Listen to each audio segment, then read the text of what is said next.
আসসালামু আলাইকুম।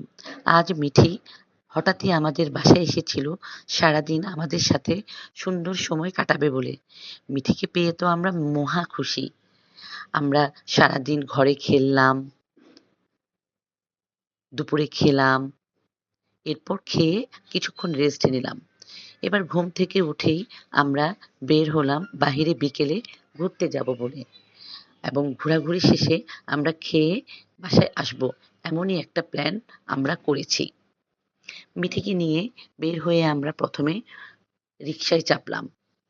রিকশাতে উঠে মিঠি খুবই মজা পাচ্ছিল, কারণ মিঠির রিকশায় খুব কমই চড়া হয়।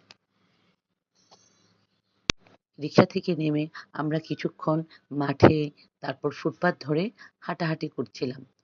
হাঁটাহাঁটি এজন্যই করছিলাম যাতে ছোটগুলোর ক্ষুধা আরেকটু তীব্র হয়।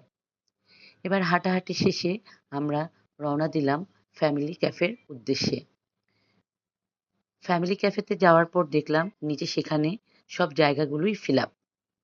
এবার খাবারের অর্ডার দিয়ে আমরা চলে গেলাম ফ্যামিলি ক্যাফের ২য় তলায়।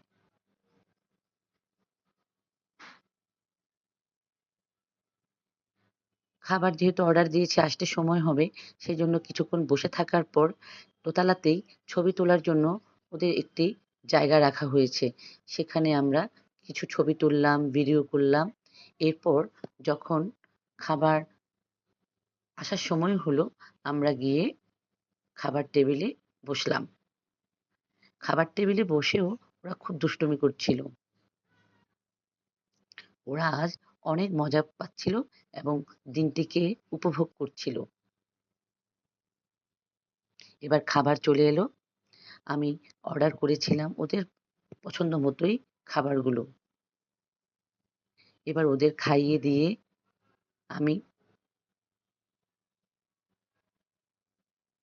ওদের দুজনকে ফ্রেঞ্চ ফ্রাই খেতে দিয়ে আমি অন্য সাইডে এসে এবার আমার খাওয়া শেষ করছিলাম। ওরা খুব এনজয় করে খাচ্ছিল।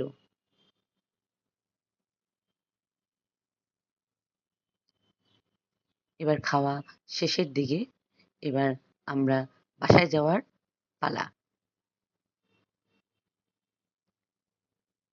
এবার নিচে নেমে আমরা আবার রিকশা নিলাম। মিঠি রিকশায় চড়াটা খুব উপভোগ করছিল। এবার বাসায় এসে আমরা